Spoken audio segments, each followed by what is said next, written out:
प्रथम प्लेटफॉर्म पर आपका एक बार फिर से स्वागत। हम आज जो एग्ज़ाम हुआ हमारा RPSC second grade group A का जीके पेपर, उसके एनालिसिस को लेकर यहाँ पर उपस्थित है, जिसमें मैं और बहादुर जी दोनों आपको पूरे पेपर का सॉल्यूशन यहाँ पर करवाएंगे अभी। तो आइए हम सीधे चलते हैं। और इस पेपर का लेवल देखा जाए तो कहीं ना कहीं औसत लेवल था इसका, बहुत ज़्यादा सरल इसको नहीं कह सकते हैं, और ज़रूर पॉलिटिकल साइंस ने सबके पसीने छुड़ा दिए। तो इन सारी चीज़ों को लेकर अपन चलते हैं प्रश्न के उत्तर पर। मैं यहाँ पर केवल अभी पेपर को लेकर बात करूँगा, उसके उत्तर को लेकर बात करूँगा। हम काफ़ी तेज़ी से इस पेपर को सॉल्व करेंगे और सही उत्तर तक पहुँचने का प्रयास करेंगे। देखिए दोस्तों, मैं ज्योग्राफी से स्टार्ट करूँगा आपका।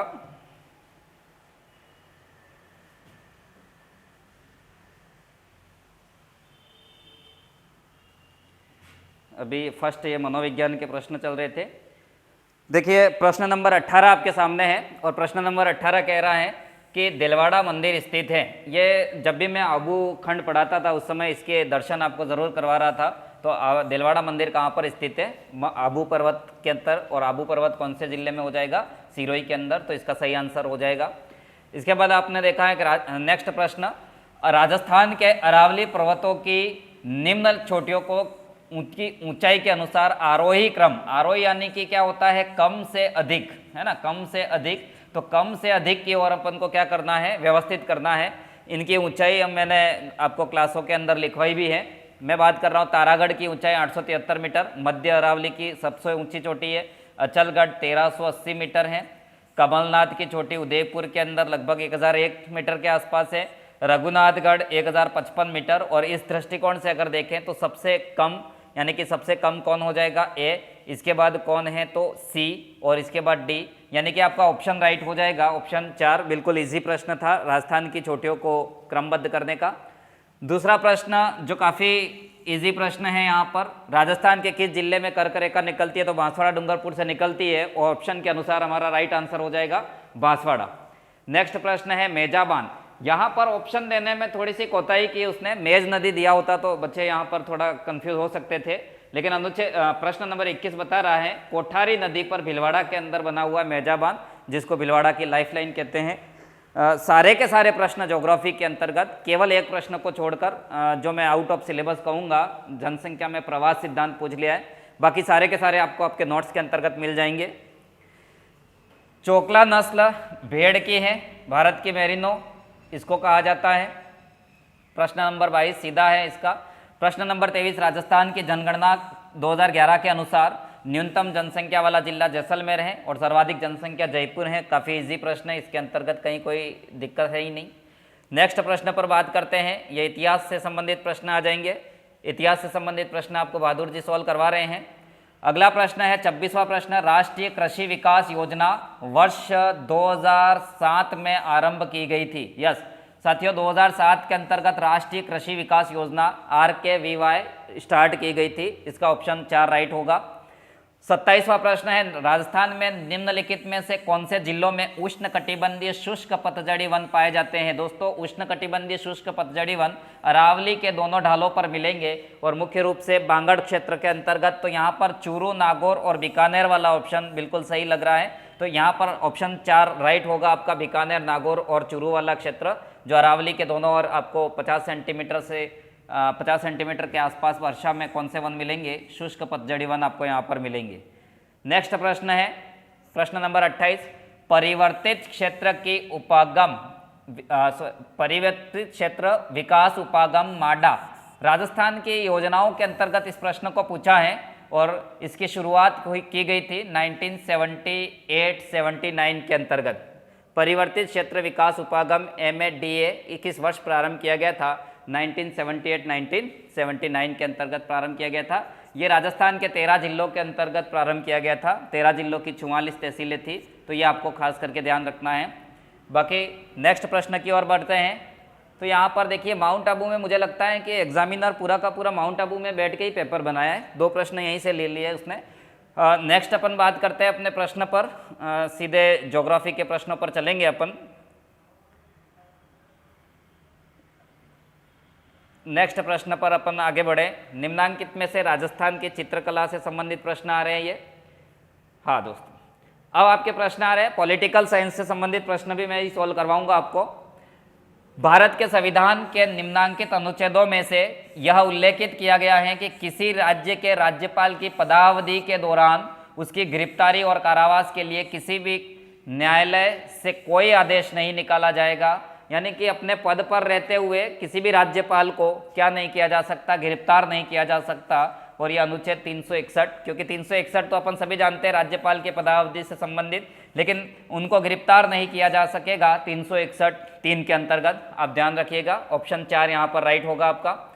थार महोत्सव दोस्तों सीधा है, थार महोत्सव बाड़मेर के अंदर है, मरु महोत्सव आपका जैसलमेर के अंदर है, और ऊंट महोत्सव कहाँ पे है तो बीकानेर में, और जोधपुर में आपका कौन सा महोत्सव आएगा तो मारवाड़ महोत्सव। इजी प्रश्न है, काफ़ी सीधा सीधा आपका यहाँ पर है, लेकिन प्रेशर की वजह से इस प्रश्न को भी आपने गलत किया होगा।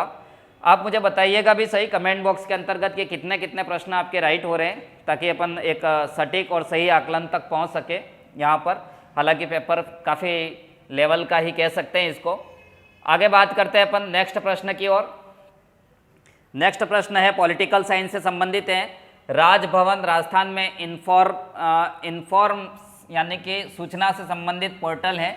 इस पोर्टल के अभी यहाँ पर इस प्रश्न को अपन छोड़ देते हैं। इन सारे प्रश्नों का एक दो प्रश्न ऐसे रहेंगे पॉलिटिकल साइंस से संबंधित, जिसका नीचे में बाद में पिन कर लूंगा, उसके अंतर्गत कमेंट बॉक्स के अंतर्गत आप देख लीजिएगा इस प्रश्न के बारे में। निम्नलिखित में से कौन सा युग्म सुमेलित नहीं है। दोस्तों ये इस टाइप के प्रश्न होते हैं जो वास्तविक रूप से पढ़ाई करके और काफ़ी गहरा नॉलेज रखते हैं विद्यार्थी, वही इसको सॉल्व कर पाते हैं। और यहाँ पर मुख्यमंत्री वसुंधरा राजे के कार्यकाल के ठीक पहले 2003 में स्टार्ट किया था, उससे ठीक पहले अंशुमान सिंह यहाँ पर चले गए थे। तो ऐसी स्थिति में अंशुमान सिंह मुख्यमंत्री वसुंधरा के काल में नहीं थे, बाकी सभी यहाँ पर संबंधित राज्यपाल और मुख्यमंत्री का सही सुमेलित हैं। आगे बात करते हैं राजस्थान के मुख्यमंत्रियों में निम्नलिखित में से भ्रष्टाचार उन्मूलन समिति, जी हाँ भ्रष्टाचार उन्मूलन समिति 1962 के सदस्य रहे, तो इसका सीधा आंसर है टीकाराम पालीवाल। आपको ध्यान रखना है टीकाराम पालीवाल। और ऐसे प्रश्नों को लेकर ग्रुप बी और ग्रुप सी के जो आगे पेपर आ रहे हैं उन पेपर को लेकर भी आप काफ़ी रिवीजन को त्वरित और कौन से टॉपिकों को आपको यहाँ पर देखना चाहिए, इस पेपर से आपको काफ़ी अंदाज़ा लग जाएगा। आप अपना कॉन्फिडेंस लूज ना करें और थोड़ा फिर से ग्रुप बी और ग्रुप सी वाले जो हैं वो जुड़ जाएं। आपके प्रश्नों का लेवल किस टाइप से रहा है, उस स्थिति से आप अपनी मानसिक स्थिति को क्लियर कर लें कि आपको कैसे एग्ज़ाम हॉल के अंतर्गत अपने आप को मैनेज करना है। 51वां प्रश्न है राजस्थान के निम्नांकित मुख्य सचिवों में किसने अपने कार्यकाल के दौरान अधिकतम संख्या में मुख्यमंत्रियों के साथ कार्य किया है। तो अधिकतम संख्या के अंतर्गत सीधा है BL माथुर। BL माथुर साहब ने अत्यधिक मुख्यमंत्रियों के साथ काम किया है, आपको ध्यान रखना है ऑप्शन 3। प्रश्न नंबर 52 कह रहा है निम्नांकित में से कौन सी राजस्थान विधानसभा में कटौती प्रस्ताव की ग्राह्यता की शर्त नहीं है। कटौती प्रस्ताव की ग्राह्यता शर्त नहीं है। तो कटौती प्रस्ताव के अंतर्गत यहाँ पर ऑप्शन है ए, वह उस विषय का निर्देश नहीं करेगी जो मुख्यतया राज्य सरकार का विषय नहीं है, तो बिल्कुल सही है। उसका संबंध केवल एक मांग से होगा, ठीक है, ये भी सही है। उसमें विशेषाधिकार का प्रश्न उठाया जाएगा, नहीं उठाया जाएगा। विशेषाधिकार का प्रश्न कटौती प्रस्ताव में नहीं उठाया जाता है। और अगला प्रश्न अपना राइट यहीं पर हो जाएगा ऑप्शन 3। उसमें वर्तमान विधियों का संशोधन या निरसन करने के लिए सुझाव नहीं दिए जाएंगे, तो ये भी सही है। हमारा प्रश्न यहाँ पर है कि कौन सी शर्त नहीं है, ऑप्शन 3 यहाँ पर सही रहेगा, विशेषाधिकार का प्रश्न नहीं उठाया जाएगा। प्रश्न नंबर 53 है निम्नांकित में से कौन राजस्थान लोक सेवा आयोग, आरपीएससी का ही प्रश्न दे दिया है और राजस्थान के लोक सेवा आयोग के अंतर्गत कार्यवाहक अध्यक्ष के बारे में प्रश्न पूछा है। दोस्तों कार्यवाहक अध्यक्ष के अंतर्गत कौन नहीं रहा है, और ऐसे में ऑप्शन यहाँ पर है GP Pilania, L Joshi, S Tak और HN मीणा। तो ये जोशी, मीणा और एस टाक ये सभी रहे हैं। जीपी पिलानिया साहब यहाँ पर कार्यवाहक अध्यक्ष नहीं रहे हैं और हमारा राइट आंसर कौन सा हो जाएगा, राइट आंसर हो जाएगा ऑप्शन 1, यहाँ पर बिल्कुल सही आंसर रहेगा आपका। अगले प्रश्न पर चलते हैं। पॉलिटिकल साइंस के अंतर्गत जिन्होंने धैर्य रखा है मोस्ट ऑफ प्रश्न राइट हुए होंगे और इन प्रश्नों के ऑप्शन और प्रश्न के अंतर्गत शब्दों की मात्रा को लेकर जो अपना धैर्य खो चुके थे उनको कहीं नुकसान भी भुगतना पड़ा है। तो हम बात करेंगे पॉलिटिकल साइंस में, अगला ही प्रश्न है मानवाधिकार से संबंधित। तो राजस्थान राज्य मानवाधिकार आयोग, देखो आरपीएससी के बारे में प्रश्न आ गया, मानवाधिकार आयोग के बारे में प्रश्न आ गया। मानवाधिकार आयोग निम्नांकित सदस्यों में सबसे कम कार्यकाल कौन से व्यक्ति का था? तो ये सीधा प्रश्न है, फैक्ट है, सीधा यहाँ पर बात करना है नमो नारायण मीणा। नमो नारायण मीणा का कार्यकाल यहाँ पर सबसे कम रहा है मानवाधिकार आयोग के अंतर्गत, राज्य मानवाधिकार आयोग। नेक्स्ट अपन बात करेंगे राजस्थान पंचायती राज अधिनियम 1994, ठीक है। राजस्थान पंचायती राज अधिनियम 1994 के अंतर्गत किस धारा में सरकार को किसी पंचायती राज संस्था को विघटित करने की शक्ति प्राप्त है? किसी पंचायती राज संस्था को विघटित करने की शक्ति प्राप्त है, तो ये धारा उसकी है 94, उसके अंतर्गत ये विघटित कर सकती है सरकार। ऑप्शन प्रश्न नंबर अगला, भारत के संविधान के निम्नांकित में से किस अनुच्छेद के तहत राजस्थान का महाधिवक्ता, दोस्तों देश के अंदर होता है महान्यायवादी और स्टेट के अंदर होगा महाधिवक्ता, तो महाधिवक्ता राजस्थान विधानसभा की कार्रवाई में भाग ले सकता है उसका सदस्य नहीं होते हुए भी, तो वो है अनुच्छेद 177 और इसके अंतर्गत महाधिवक्ता भाग ले सकता है। यही कंडीशन राष्ट्र या देश के संदर्भ में महान्यायवादी की हो जाएगी, महान्यायवादी की हो जाएगी। तो ये आपको ध्यान रखना है, महाधिवक्ता 177 अनुच्छेद के तहत क्या ले सकता है? कार्रवाई में भाग ले सकता है। आगे बात करते हैं करंट से रिलेटेड प्रश्न, काफ़ी इजी थे इस बार। करंट से रिलेटेड प्रश्न, माह अगस्त 2022 में किसे राजस्थान का मुख्य निर्वाचन आयुक्त नियुक्त किया गया है? तो सीधा प्रश्न है, इसका आंसर रहेगा श्री मधुकर गुप्ता। मुख्य सचिव, मुख्य निर्वाचन आयुक्त, ये ध्यान रखना है 2022 में मधुकर गुप्ता, ऑप्शन सी। वर्ष 2022 के लिए निम्नलिखित में राजस्थान के किन शिक्षकों को राष्ट्रीय शिक्षक पुरस्कार प्रदान किया गया? यह प्रश्न भी काफ़ी पॉपुलर रहा था, एक दो पूर्व में एग्जाम के अंतर्गत पूछ भी लिया गया है। करंट से रिलेटेड है, दुर्गा राम और सुनीता गुलाटी, तो दुर्गा राम मुवाल और सुनीता गुलाटी यहाँ पर राइट आंसर रहेगा। नेक्स्ट प्रश्न बात करते हैं, ये भी करंट से रिलेटेड है और हम बात करते हैं कि दूसरे देशों के प्रधानमंत्री, राष्ट्रपति जब हमारे देश के अंदर आते हैं तो काफ़ी चर्चा का विषय बन जाता है और संबंधित प्रश्न उठने की संभावना रहती है। तो 8 सितंबर 2022 को किस देश के प्रधानमंत्री ने राजस्थान के अजमेर में स्थित ख्वाजा मोइनुद्दीन चिश्ती की दरगाह में जियारत की थी? तो शेख हसीना, जो कहाँ की हैं, बांग्लादेश की पीएम है, उन्होंने यहाँ पर जियारत की थी। तो सीधा आंसर है, इसके अंतर्गत भी कहीं कोई ज़्यादा माइंड लगाने की ज़रूरत नहीं है, करंट से रिलेटेड प्रश्न था, बांग्लादेश। नेक्स्ट प्रश्न पर बात करते हैं, राजस्थान के किन शहरों में दिव्यांग खिलाड़ियों के लिए पैरा खेल अकादमी बनेगी? इंपॉर्टेंट प्रश्न है, करंट से रिलेटेड ही है। पैरा खेल अकादमी कौन से 2 जिलों में बनेगी? तो पहले जोधपुर के आंगणिया में बन रही है और सेकंड कहाँ पर? तो जयपुर के अंतर्गत बनेगी। जोधपुर के आंगणिया और जयपुर के अंतर्गत क्या बनेगी? पैरा खेल अकादमी दिव्यांग खिलाड़ियों के लिए, ये इंपॉर्टेंट बात थी। नेक्स्ट आगे बात करते हैं, प्रश्न नंबर 61, निम्नलिखित खेलों में से कौन सा राजीव गांधी ग्रामीण ओलंपिक, अभी ग्रामीण ओलंपिक चले हैं और काफ़ी पॉपुलर भी रहे, ग्रामीण ओलंपिक 2022 के अंतर्गत सम्मिलित नहीं है। ग्रामीण ओलंपिक के अंदर बहुत सारे लोगों ने मजे लिए, गांव के बड़े बुजुर्गों ने काफ़ी कबड्डियाँ खेली, वायरल भी हुए थे। तो ऐसे में यहाँ पर अपन बात करें कौन सा खेल शामिल नहीं है, तो फुटबॉल को यहाँ पर शामिल नहीं किया गया है। हमारा ऑप्शन 1 राइट होगा, ऑप्शन 1 राइट होगा। कौन सा? फुटबॉल शामिल नहीं है। प्रश्न कौन सा पूछा है? नहीं। और मैक्सिमम प्रश्न नहीं है से रिलेटेड आए हैं, यह हमको ध्यान रखना था, धैर्य से प्रश्नों को पढ़ना था। फिर से करंट से रिलेटेड प्रश्न आया, राजस्थान के मुख्यमंत्री की हरित राजस्थान स्वस्थ राजस्थान की संकल्पना के तहत औषधीय पादपों को घर घर औषधि और इस टाइप से भी इन्होंने योजना चलाई थी। तो हरित राजस्थान स्वस्थ राजस्थान की संकल्पना के तहत 2022-23 में कितने पौधे तैयार किए जाने प्रस्तावित थे? काफ़ी गजब का प्रश्न है ये भी। 5 करोड़ पौधे तैयार किए जाने प्रस्तावित थे 2022-23 के अंतर्गत मुख्यमंत्री की हरित राजस्थान स्वस्थ राजस्थान योजना में। तो ऐसी योजनाएं आप और भी ग्रुप बी और सी वाले थोड़े एक्टिव हो जाएं और आप करंट से रिलेटेड क्योंकि 10 प्रश्न काफ़ी बड़ा महत्व रखते हैं यहाँ पर। जिनका पॉलिटिकल साइंस गलत हुआ है वो 10 प्रश्न अगर करंट के भी राइट कराए हैं तो उनका काम यहाँ पर बन जाएगा।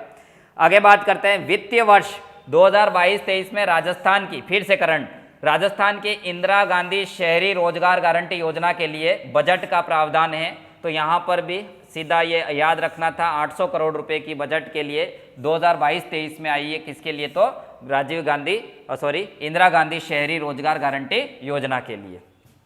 आगे बात करते हैं, अगला प्रश्न राजस्थान की। दोस्तों मैं जल्दी से प्रश्नों को सॉल्व करवा रहा हूँ, सीधे अपन उत्तर पर बात करेंगे, बाकी बहुत बड़ा हो जाएगा अगर एक एक का डिस्क्रिप्टिव करने जाएंगे, वर्गीकरण करने जाएंगे। तो राजस्थान की नई पारिस्थितिकी पर्यटन नीति इको पर्यटन है, ठीक है, इको टूरिज्म नीति है। वैसे पर्यटन नीति तो आई है 2020 में, लेकिन जुलाई 2021 के अंतर्गत कौन सी नीति आई है? इको टूरिज्म नीति आई है। जुलाई के अंतर्गत पारिस्थितिकी पर्यटन नीति आई है। तो ऑप्शन 4 यहाँ पर राइट होगा। आगे बात करते हैं, अगला प्रश्न, राजस्थान में पहला महिला संचालित सहकारी बैंक स्थापित करने के लिए राजस्थान ने किस राज्य के स्त्री निधि क्रेडिट सहकारी संघ जो है वो तेलंगाना में चल रहा है, के साथ समझौता ज्ञापन या MOU हस्ताक्षरित किया है? तो सीधा इसका आंसर रहेगा, कौन सा राज्य रहेगा? तेलंगाना राज्य, ऑप्शन सी। आगे बात करते हैं, प्रश्न नंबर 66, वर्ष 2022 में राजस्थान के किस जिले को MSME सूक्ष्म लघु एवं मध्यम उद्योग, MSME, मैं बार बार इसकी चर्चा करता था, MSME के उत्कृष्ट कार्य करने पर आकांक्षी जिले के संवर्ग में राष्ट्रीय स्तर पर दूसरा पुरस्कार मिला है। कौन से डिस्ट्रिक्ट को दोस्तों? करौली जिले को यहाँ पर पुरस्कार मिला है राष्ट्रीय स्तर का। बाकी ज्योग्राफी के अंदर आप अपने रजिस्टर के अंदर मिलान करके देख लीजिए, केवल एक प्रश्न को छोड़कर बाकी सारे प्रश्न आपके टॉपिक के अंतर्गत मिल जाएंगे, आपके रजिस्टर में क्लास नोट्स में मिल जाएंगे। नाथुला दर्रा मैंने लिखवाया है, कौन से प्रदेश में है? तो ये सिक्किम के अंदर रहेगा। सीधा यहाँ पर अपन बात करेंगे। नेक्स्ट प्रश्न है, भारत में सर्वाधिक वर्षा वाला स्थान मौसिनराम कौन से राज्य में है? तो मेघालय के अंदर खासी की पहाड़ियों में है। और मैंने यही भी कहा था कि खासी ज़्यादा हो जाएगी, ठीक है। तो खासी ज़्यादा क्यों होगी? क्योंकि ज़्यादा बारिश हो रही है। खासी की पहाड़ियाँ कहाँ पे? तो मेघालय में। बेलाडीला छत्तीसगढ़ लोहा अयस्क की प्रसिद्ध खदान भारत के किस राज्य में स्थित है? काफ़ी फेमस, काफ़ी ज़्यादा चर्चा इसको लेकर मैं करता था। तो कौन से राज्य के अंदर बेलाडीला है? छत्तीसगढ़ राज्य के अंतर्गत है। इसके अंदर जापान देश को लेकर भी अपन ने चर्चा की थी, तो छत्तीसगढ़ ऑप्शन यहाँ पर राइट होगा। ध्वनि की तीव्रता को मापने के लिए कौन सी प्रयुक्त इकाई है? तो ये तो कोई प्रश्न होता ही नहीं, डेसिबल हर कोई करके ही आया होगा। ऑप्शन डी यहाँ पर राइट है। काल बैशाखी अप्रैल माह में चलने वाली पवन किस राज्य के अंदर है? तो पश्चिम बंगाल में। भारत के मानसून तंत्र में देखिएगा, भारत के मानसून तंत्र में मानसून से पूर्व होने वाली वर्षा और पवनों के बारे में लिखवाया मैंने, पश्चिम बंगाल में काल बैसाखी। अगला प्रश्न है अपना, पुलिकट झील किस राज्य में स्थित है? तो दोस्तों पुलिकट झील जो है वो आंध्र प्रदेश और तमिलनाडु की सीमा पर स्थित है, और इसके हिसाब से ऑप्शन सी यहाँ पर राइट हो रहा है। ये यहाँ वैसे तो मैंने आपको लिखवाया है आंध्र प्रदेश और तमिलनाडु की सीमा पर स्थित है, तो इस ऑप्शन को देखिएगा आप। अभी इन ऑप्शन जो हैं उसमें तो तमिलनाडु ही नजर आ रहा है। चलिए नेक्स्ट प्रश्न पर बात करते हैं। India state of forest report 2021 के अनुसार वनों के अंतर्गत सर्वाधिक प्रतिशत, तो वन रिपोर्ट मैंने लिखवाई है और उसके अंतर्गत बताया है कि मिजोरम के अंतर्गत सर्वाधिक प्रतिशत वन मिलेंगे, 84% से भी प्लस प्रतिशत में यहाँ पर वन मिलेंगे आपको। नेक्स्ट प्रश्न पर चलते हैं। भीरूराज दुर्गा ने भी स्टील का कप बनाया। उस ट्रिक के साथ मैंने 1956 के औद्योगिक नीति के अंतर्गत प्रथम वर्ग के उद्योगों का संबंध में कौन सा विकल्प सही है? तो यहाँ पर मैंने बताया था कि जब 1991 से पहले दूसरी पंचवर्षीय योजना चल रही थी, उस दूसरी पंचवर्षीय योजना के अंतर्गत 1956 में इस औद्योगिक नीति को प्रस्तावित किया, और उसमें सरकारी उद्योगों को, यानी कि उद्योगों पर सरकार का पूर्ण स्वामित्व की बात थी यहाँ पर। तो उद्योगों पर सरकार का पूर्ण स्वामित्व होना यहाँ पर विकल्प सही रहेगा। और मैंने ट्रिक भी लिखवाई है, भीरू राज दुर्गा ने स्टील का कप बनवाया। यानी कि स्टील का कप बनवाया से भिलाई इस्पात संयंत्र रूस के सहयोग से, राउरकेला जर्मनी के सहयोग से, दुर्गापुरा ब्रिटेन के सहयोग से और सी से छत्तीसगढ़ के अंदर, राउरकेला ओडिशा के अंदर, दुर्गापुरा पश्चिम बंगाल के अंतर्गत, ये आपको याद होगा। चलिए आगे बढ़ते हैं। वर्ल्ड ज्योग्राफी के अंदर सीधा सीधा लिखवा है अटलांटिक महासागर की प्रमुख विशेषताएं और प्रश्न है आपका डॉल्फिन कटक स्थित है। तो अटलांटिक महासागर एस आकार का महासागर है और उसमें उत्तरी कटक को और डॉल्फिन और दक्षिणी कटक को अपन ने क्या कहा था, चैलेंजर कटक कहा था। तो यहाँ पर आपका प्रश्न रहेगा अटलांटिक महासागर, और कौन से अटलांटिक महासागर, तो उत्तरी अटलांटिक महासागर के अंदर स्थित है। जाइए नोट्स के अंतर्गत जाकर मिलान करके देखिएगा। नेक्स्ट बात करते हैं अश्व अक्षांश। 35 डिग्री अक्षांश को अश्व अक्षांश कहते हैं, लेकिन यह किससे संबंधित है, तो उपोष्ण अक्षांशों में पवनों के अवतलन से संबंधित है। तो पवनों का अवतलन हो रहा है 30 से 35 डिग्री अक्षांशों में, और किससे संबंधित हो गया, तो सीधा राइट आंसर रहेगा पवनों में। मैंने कहा है कि यह प्रश्न आपका बाहर आया है आपके नोट से, जनसंख्या प्रवास में फुटकर व्यापारिक गुरुत्वाकर्षण नियम। हालांकि यह सब्जेक्टिव प्रश्न था, ज्योग्राफी प्रॉपर सब्जेक्ट के अंदर आएगा। प्रवास हमारा टॉपिक डाला था और उस टॉपिक से काफ़ी इंटर जाकर इस प्रश्न को पूछ लिया है। तो इसका फुटकर रोए इस तरीके से याद किया था। तो फुटकर रोए कौन, तो रेली महोदय रोए। तो यहाँ पर सीधा दूसरा ऑप्शन राइट हो जाएगा। अगला प्रश्न है भारत में 2021-22 में सकल जोड़े गए मूल्य में कृषि एवं संबंधित क्षेत्र का योगदान है। देखिए भारत का व्यापार और भारत के साथ विदेशों का व्यापार, ये दो चीजें हैं जिसके अंदर भारत में कृषि और उद्योग, ये दो चीजें खास दी गई है। आप फिर से ग्रुप बी और सी वाले भारत की आर्थिक समीक्षा उठाइए। भारत की आर्थिक समीक्षा के अंदर जाकर संबंधित टॉपिक से लेकर, जैसे कृषि क्षेत्र को पूछ लिया तो आप उद्योग क्षेत्र को देख लीजिए, सेवा क्षेत्र को देख लीजिएगा। तो इसको काफी थोड़ा सा आप यहाँ पर सतर्क हो जाइएगा और थोड़ा देख लीजिएगा। हालांकि इस प्रश्न का आंसर रहेगा 18.8, ठीक है, 2021-22 के अनुसार पूछा है।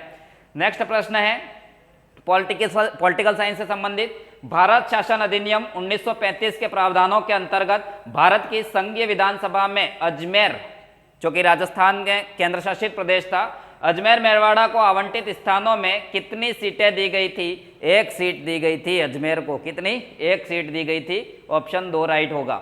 अगला प्रश्न 2021-22 के प्रथम अर्ध में भारत के सेवा क्षेत्र में कुल विदेशी प्रत्यक्ष निवेश, देखिए विदेशी व्यापार से संबंधित प्रश्न आया है, एक्टिव हो जाइए, इस टॉपिक के अंदर जाइए। 2-3 इस प्रकार के प्रश्न और राइट कीजिए और 2-3 इस प्रकार के प्रश्न और आप तैयार कर लीजिए ग्रुप बी और सी वाले। अंतर्गत प्रवाह लगभग प्रतिशत है, तो इसका आंसर तो रहेगा 54%। नेक्स्ट बात करते हैं अगले प्रश्न की और।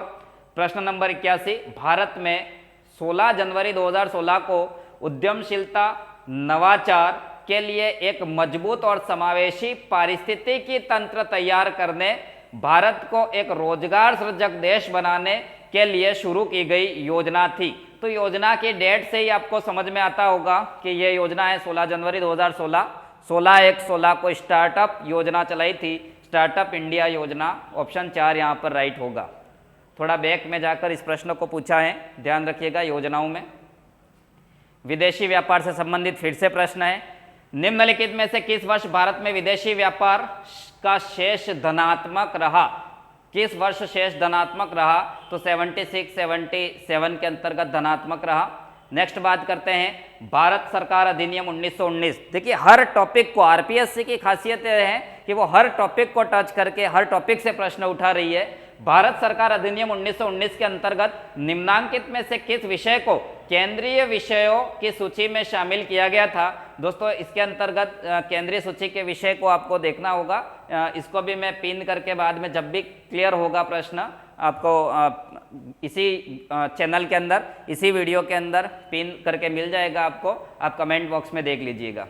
नेक्स्ट बात करते हैं निम्नांकित में से कौन से, क्योंकि देखिए इस प्रश्न के अंदर अपन ये जानते हैं कि प्रांतीय विषय है और ठीक है केंद्रीय सूची के विषय इस तरीके से शामिल किए गए, लेकिन केंद्रीय विषय में कौन शामिल नहीं था, तो इसके अंतर्गत देखना पड़ेगा थोड़ा। आगे बात करते हैं प्रश्न नंबर 84, निम्नांकित में से कौन भारत की संविधान सभा की नियम समिति का सदस्य नहीं रहा?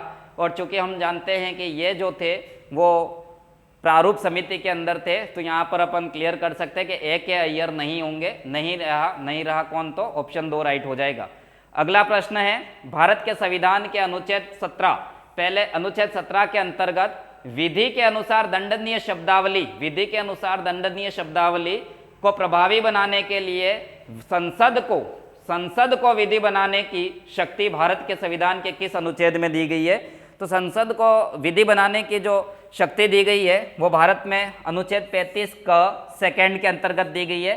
दोस्तों अनुच्छेद 17 जो है वो अस्पृश्यता से संबंधित है, छुआछूत से संबंधित है, और उससे संबंधित विधि के अनुसार दंडनीय नीति बनाने के लिए, शब्दावली को प्रभावी बनाने के लिए संसद को यह अधिकार दिया गया है। तो आप ध्यान रखेंगे अनुच्छेद 35 का सेकंड। आगे बात करते हैं, सूची 1 और सूची 2 के साथ सुमेलित कीजिए और नीचे दिए गए कूटों का उपयोग करते हुए सही उत्तर का चयन कीजिए। यहाँ पर बात है, फिर से देखिए, भारत शासन अधिनियम 1935 आया।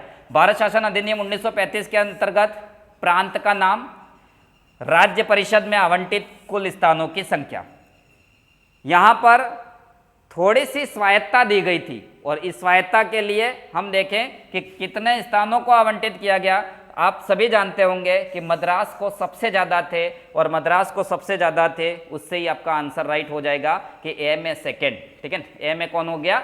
सेकेंड। तो बी में अपने आप कौन हो जाएगा? फोर्थ। सी में कौन हो जाएगा? 1, और इसके बाद डी में कौन हो जाएगा? 3। तो एक ही मद्रास ही अगर आपको ध्यान होगा तो आपने प्रश्न को राइट कर लिया होगा।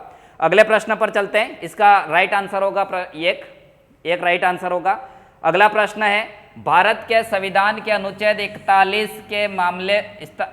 में कुछ मामलों में लोक सहायता के संदर्भ में निम्नलिखित में से किस शब्दावली का उल्लेख नहीं किया गया है? तो नहीं किया गया है उस शब्द की और बात करें, हम बात करें अनुच्छेद 41 के अंतर्गत, ये नीति निर्देशक तत्व हैं दोस्तों। नीति निर्देशक अनुच्छेद 36 से लगा के 51 तक अपन बात करते हैं। तो इसमें यहाँ 41 के अंतर्गत बीमारी के स्थिति में, बेकारी की स्थिति में, बुढ़ापे की स्थिति में लोक सहायता दी जाती है सरकार के द्वारा, या लोक सहायता के संदर्भ में बात की जाती है। चिकित्सा सहायता के संदर्भ में यहाँ पर कोई बात नहीं हो रही है। तो आपका राइट आंसर जो है वो कौन हो जाएगा? 3। आगे बात करते हैं, भारत सरकार नियम 1961 के तहत निम्न में से कौन सा मामला केवल भारत के राष्ट्रपति के समक्ष प्रस्तुत किया जाता है? तो इस प्रश्न का भी आंसर अपन पिन कर लेंगे। इसके अंतर्गत यहाँ पर आगे बढ़ते हैं अगले प्रश्न पर चलें। भारत के संविधान के अनुच्छेद 51 का मूल कर्तव्य से संबंधित है, में जैसा कि समरसता तथा समान भातृत्व की भावना के निर्माण के लिए मौलिक कर्तव्यों के संदर्भ में उल्लेखित है, शब्दों का सही क्रम है। पहले प्रस्तावना के शब्दों का सही क्रम पूछ लिया था, अब आपके मौलिक कर्तव्यों के सही क्रम पूछ लिया है। तो यहाँ पर है धर्म, भाषा और प्रदेश, 3 शब्दों की बात हो रही है। तो वैसे भी मैं जो बोल रहे हैं धर्म, भाषा और प्रदेश, यानी कि ऑप्शन 4 यहाँ पर सही होगा, धर्म, भाषा और प्रदेश। आगे बात करते हैं अगले प्रश्न की ओर, प्रधानमंत्री से संबंधित है। हर एक टॉपिक से प्रश्न उठाया है। भारत के संविधान के किन अनुच्छेदों में प्रधानमंत्री का उल्लेख किया गया है? और हमने ये भी बात की थी कि सबसे ज़्यादा पॉलिटिकल साइंस से प्रश्न आ रहे हैं, लगभग 23-24 प्रश्न पॉलिटिकल साइंस से संबंधित आ रहे हैं। तो हम बात करेंगे भारत के संविधान से संबंधित किन अनुच्छेदों में प्रधानमंत्री से संबंधित बात की गई है। तो प्रधानमंत्री से संबंधित बातों की अपन बात करेंगे कि अनुच्छेद 74 में मंत्रिपरिषद की सहायता के लिए, 75 में प्रधानमंत्री है ही, और 78 में राष्ट्रपति और प्रधानमंत्री राष्ट्रपति के बीच में, मतलब क्या करेगा, बीच की कड़ी का काम करेगा। और ऐसी स्थिति में यहाँ पर प्रश्न नंबर 3 आपका सीधा राइट हो जाएगा, ठीक है। तो ऐसी स्थिति में अनुच्छेद 78, 75 और 74 इन तीनों में प्रधानमंत्री का उल्लेख है। निम्नलिखित में से किस राजनीतिक दल ने 70वीं लोकसभा हेतु आम निर्वाचन में राष्ट्रीय राजनीतिक दल के रूप में भाग नहीं लिया? तो वो है समाजवादी पार्टी, सीधी बात है। यहाँ पर आगे बात करते हैं, ये किताब का नाम यहाँ पर दिया गया है कि दी स्वतंत्र पार्टी एंड कंजर्वेटिव्स नामक पुस्तक के लेखक कौन हैं? तो इस प्रश्न का उत्तर भी सीधा है, यहाँ पर ऑप्शन नंबर 4। अगले प्रश्न पर बात करते हैं, भारत निम्नलिखित में से किस समूह का सदस्य नहीं है? देखिए हर प्रश्न में नहीं वाला प्रश्न ज़्यादा पूछे गए हैं, और नहीं है इसके अंदर। ये जितने भी यहाँ पर समूह हैं इसके अंदर चाइना हमारे लिए काफ़ी बाधा बना हुआ है इसके अंदर। तो न्यूक्लियर सप्लायर समूह के अंदर भारत अभी भी सदस्य नहीं बन पाया है। बाकी वाजनर समूह, ऑस्ट्रेलिया समूह और मिसाइल टेक्नोलॉजी कंट्रोल रेजिम समूह के अंतर्गत भारत क्या बन चुका है, इसका सदस्य बन चुका है। आगे बात करते हैं आधिकारिक तौर पर, अगला प्रश्न है आधिकारिक तौर पर भारत की यात्रा करने वाले पहले अमेरिकी राष्ट्रपति कौन थे? बिल क्लिंटन पहले अमेरिकी राष्ट्रपति थे, सीधा इसका आंसर है। नेक्स्ट अपन बात करते हैं निम्नांकित में से न्यूट्रल नेशंस रिपेट्रिएशन कमीशन का अध्यक्ष कौन था जिसने कोरियाई, उत्तर कोरिया और दक्षिण कोरिया के युद्ध थे और दोनों पक्षों के 20,000 से अधिक युद्ध बंदियों की नियति का फैसला किया था? दोस्तों इसके अंतर्गत है के एस थिमैया, ऑप्शन बी के एस थिमैया। आगे बात करते हैं नेक्स्ट प्रश्न नंबर 96, निम्नांकित में से किसने वैश्वीकरण को अमेरिकीकरण कहा? तो भूमंडलीकरण वाले टॉपिक से ये प्रश्न पूछा गया है और इसके अंदर सीधा प्रश्न है जोसेफ एस रनाय ने क्या कहा है? वैश्वीकरण को अमेरिकीकरण कहा है, क्योंकि वैश्वीकरण के अंदर पूंजीवादी पक्ष कहीं न कहीं काफ़ी मजबूत था और पूरा विश्व जो है वो साम्यवादी और पूंजीवादी के अंदर दो खेमों में बटा हुआ था। तो अमेरिकीकरण किसने कहा है? जोसेफ एस राय ने। आगे प्रश्न शिक्षा मनोविज्ञान के हैं, तो शिक्षा मनोविज्ञान और इतिहास आपको बहादुर जी सॉल्व करवा रहे हैं। दोस्तों पॉलिटिकल साइंस के 2-3 प्रश्नों को छोड़कर अपन ने सारे पेपर के प्रश्नों को देखा तो ये औसत से काफ़ी अच्छा लेवल था पेपर का। हम ये नहीं कह सकते कि काफ़ी सरल था, 1, 2, 4 प्रश्नों को छोड़कर प्रश्नों का लेवल काफ़ी ठीक ठीक था। तो ये मान के चलिए कि आपके 50 से 60 प्रश्न के बीच में राइट है, तो आप एक अच्छे सेफ जोन के अंतर्गत रहेंगे। आगे दोस्तों आपको हिस्ट्री के अंतर्गत और मनोविज्ञान के अंतर्गत बहादुर जी सॉल्व करवा ही रहे हैं। इसी तरीके से अपन अगले पेपरों को भी सॉल्व करते रहेंगे।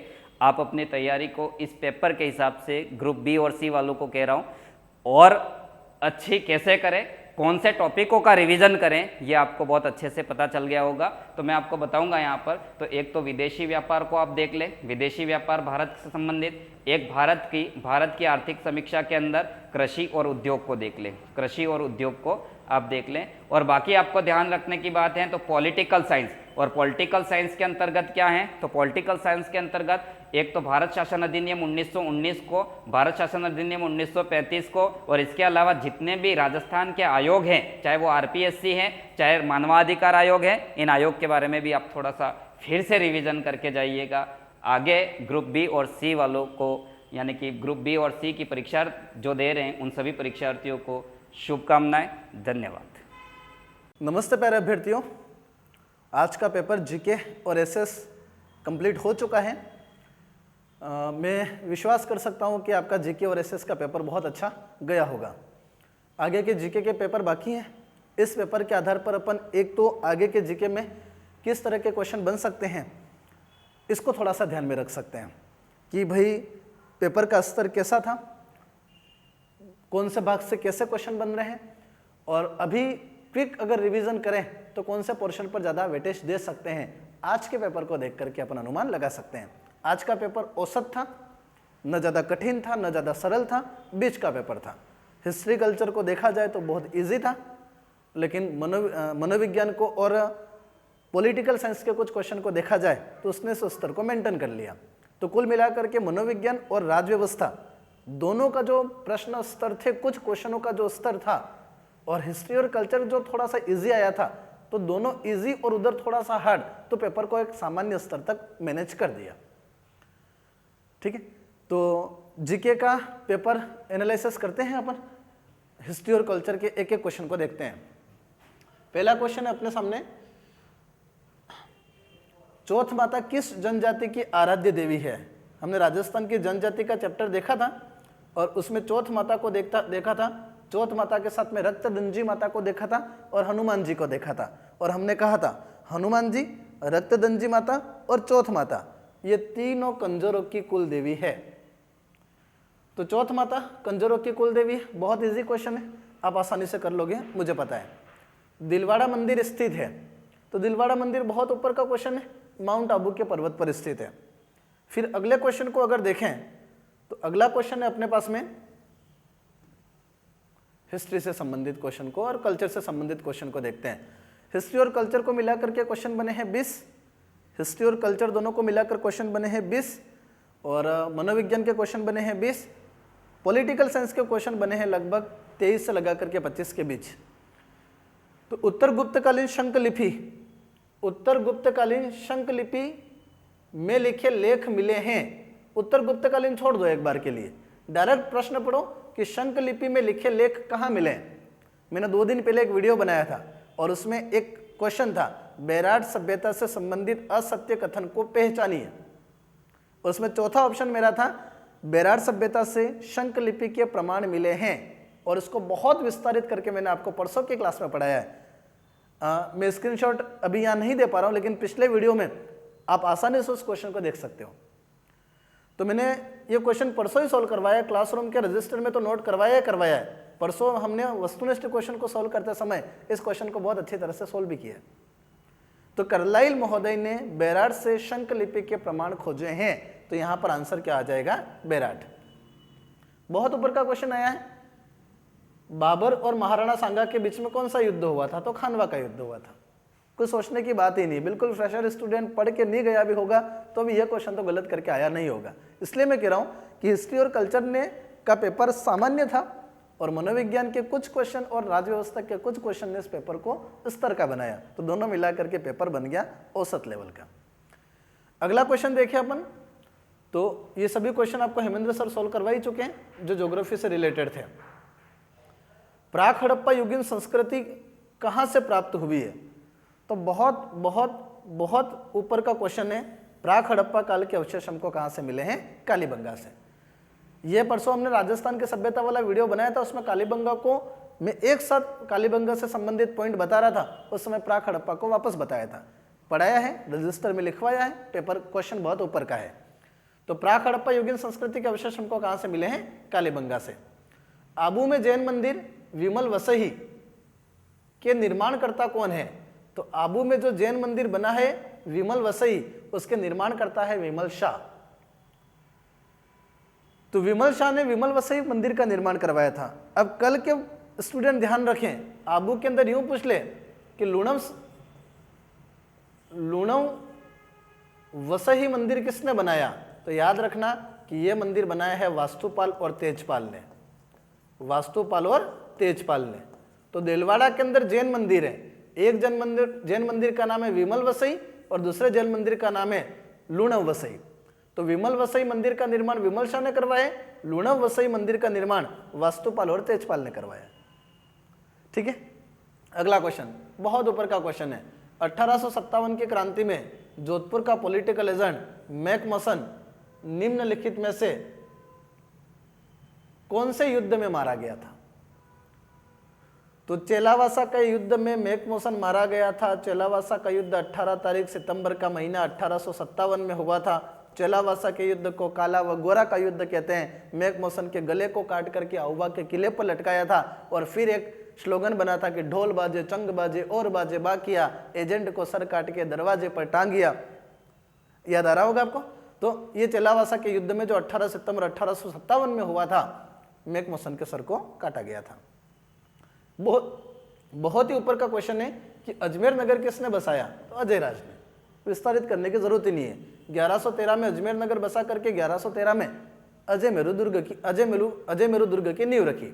इस क्वेश्चन को ध्यान से देखना। आचार सुधारणी सभा को छोड़ दें क्योंकि ये बहुत अलग है।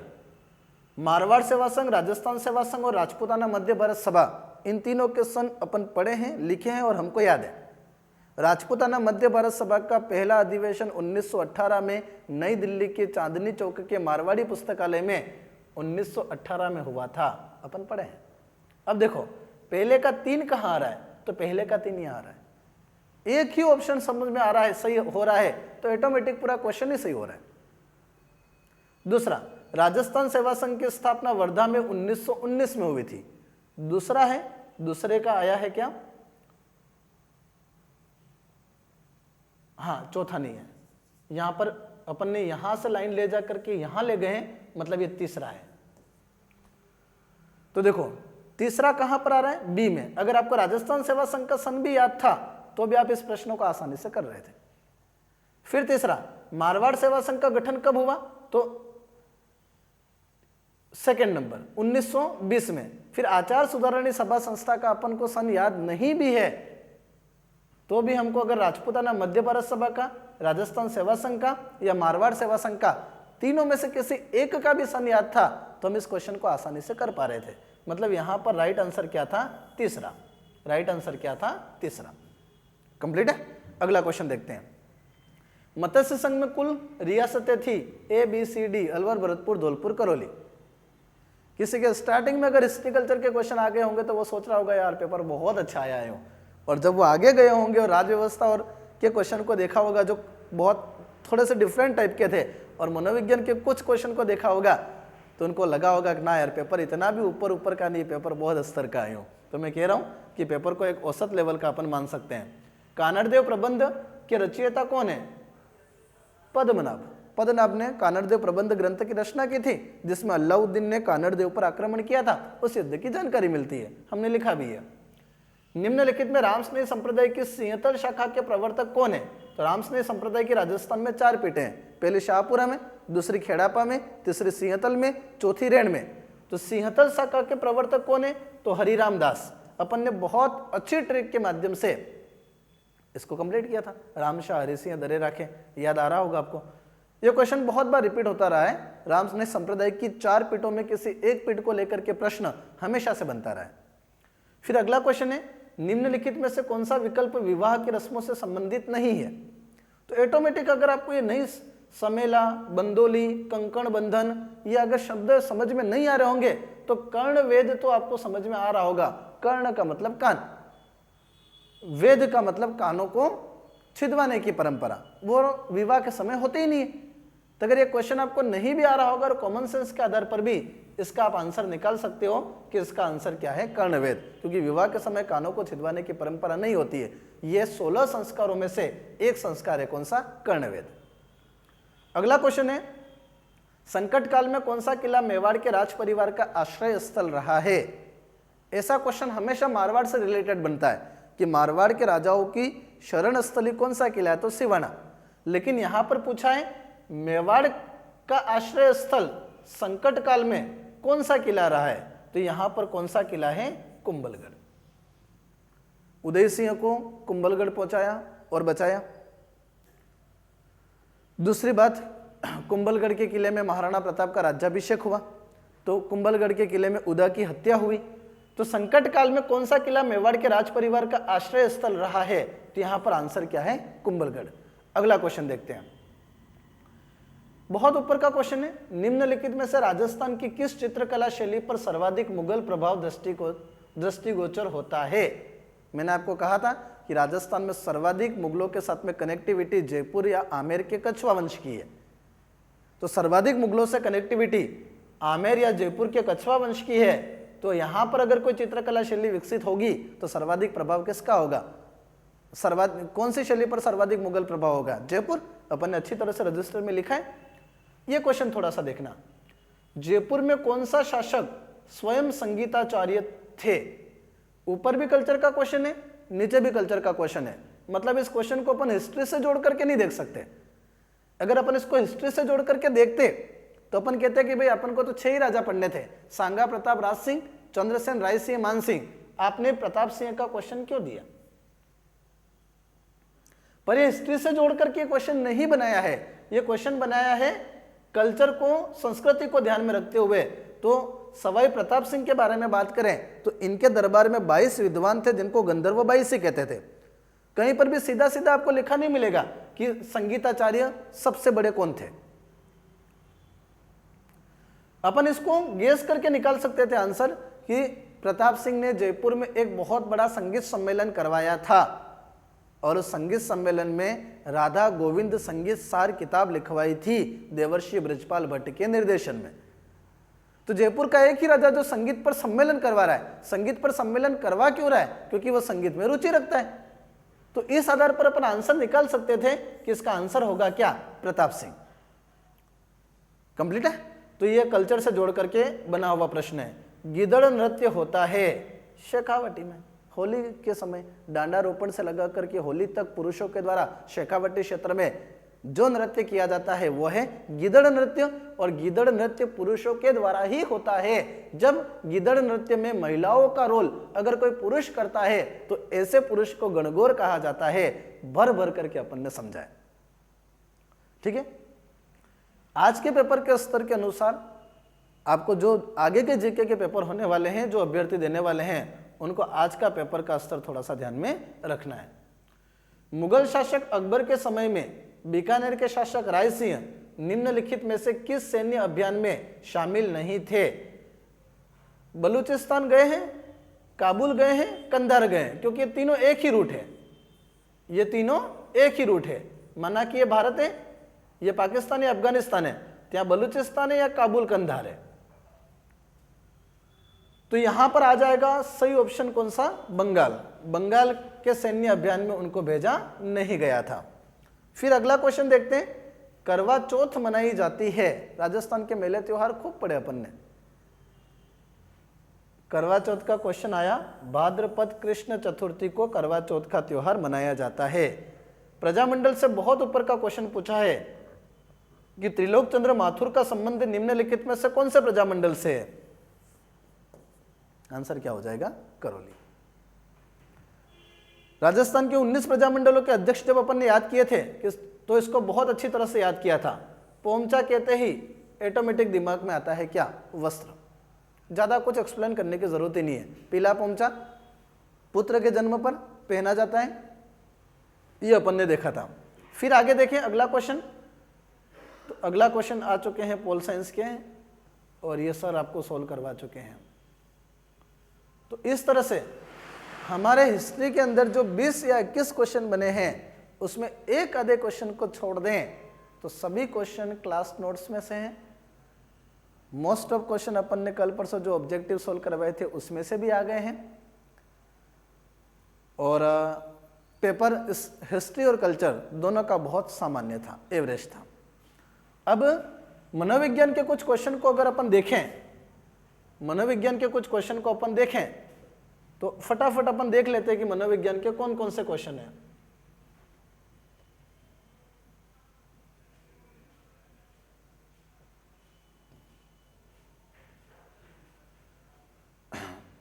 विकास के सिद्धांतों में, विकास के सिद्धांत के संदर्भ में निम्न में से कौन सा वाक्य सही नहीं है?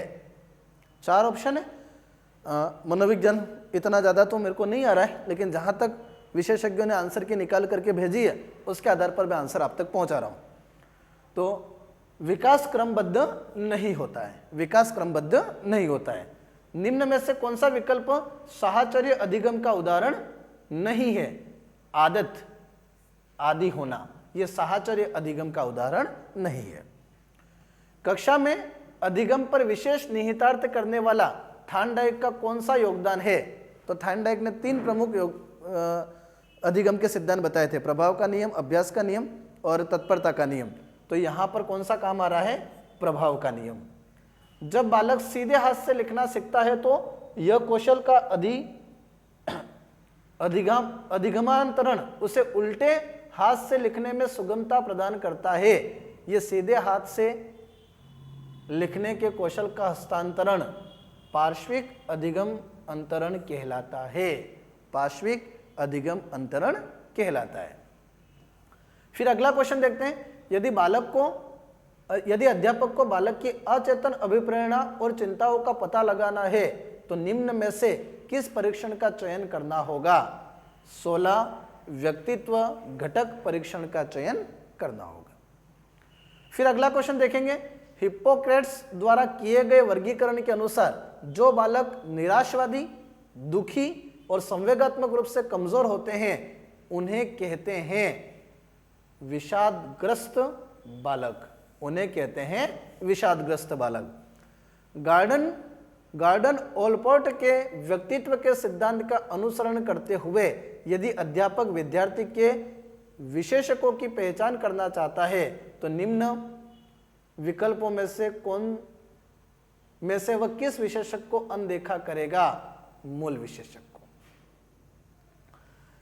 एक विद्यार्थी जो प्राय अपने मित्रों के प्रति रूखा, भद्दा और असमानुभूतिपूर्ण था उसे अपने व्यवहार में सुधार करने के लिए निम्न में से किस क्षेत्र में प्रशिक्षण लेने की आवश्यकता है? तो उसको प्रशिक्षण लेने की आवश्यकता है संवेगात्मक बुद्धि में। उसको प्रशिक्षण लेने की आवश्यकता है संवेगात्मक बुद्धि में। कितने क्वेश्चन हम कर चुके हैं? हम लगभग 8 क्वेश्चन को कर चुके हैं। 8 क्वेश्चन के बाद में 9वां क्वेश्चन देखते हैं। निम्न विकल्पों में से कौन सा तत्व है जो थ्रस्टन के द्वारा प्रतिपादित बुद्धि का समूह तत्व सिद्धांत में सम्मिलित नहीं किया गया है? मूल संबंधी तत्व विद्यार्थी के निष्पादन पर सकारात्मक प्रतिक्रिया देकर उससे गर्वित अनुभव कराकर मास्लो के आवश्यकता पदानुक्रम प्रारूप के अनुसार शिक्षक निम्न में से विद्यार्थी की किस आवश्यकता की संतुष्टि कर रहा है?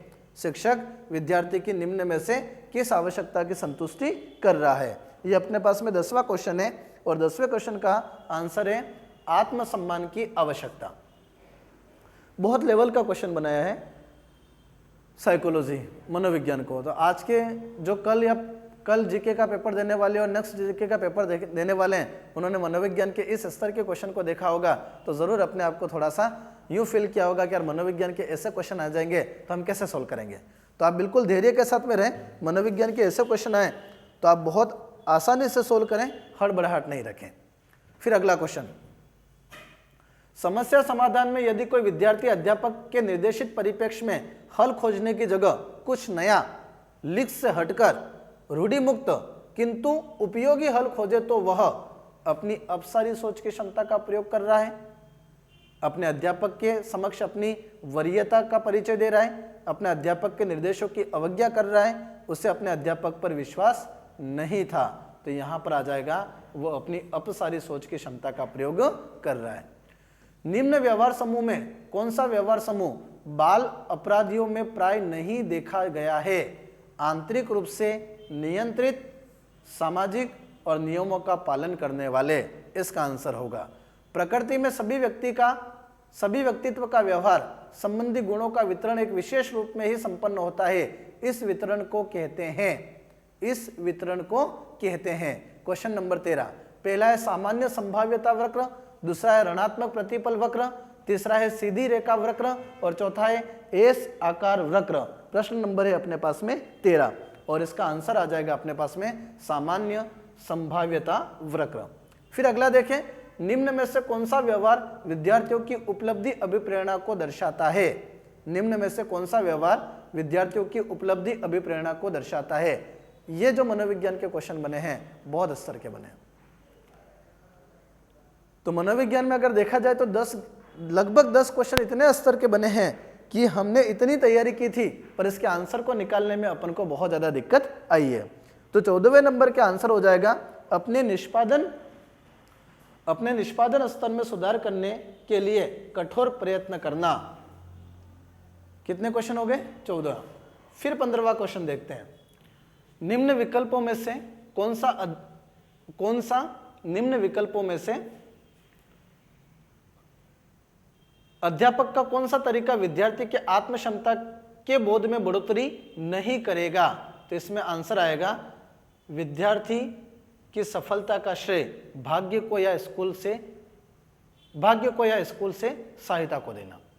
फिर 16वां क्वेश्चन अपने पास में आ जाएगा, यदि एक छात्र अपना बहुत सा खाली समय चित्रकारी में बिताता है और ऐसा करने पर वह प्रसन्नता अनुभव करता है, अपने व्यस्त समय में भी चित्रकारी के लिए समय निकाल लेता है और उसे ऐसे करने पर थकान भी अनुभव नहीं होती है, निम्न में से सही विकल्प छाटे जो उसकी अभिव्यक्ति को दर्शाता है।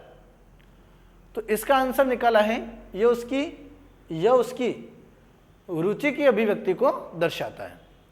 तो कुल मिलाकर के मनोविज्ञान के 16 क्वेश्चन हुए हैं। इसके 4 क्वेश्चन अपन को थर्ड लास्ट में मिलेंगे, तो इसके 4 क्वेश्चन को और देख लेते हैं। तो 4 क्वेश्चन को देखें अपन, तो अपने पास में 96 से वापस स्टार्ट हो जाएगा शायद मनोविज्ञान। हाँ 96 से 97 से शिक्षा मनोविज्ञान शाखा है व्यवहारात्मक मनोविज्ञान की। अगला, निम्न विकल्पों में से बालक की वृद्धि के बारे में कौन सा विकल्प सही है? वृद्धि कोशिकाओं व अवयवों के आकार में परिवर्तन होना।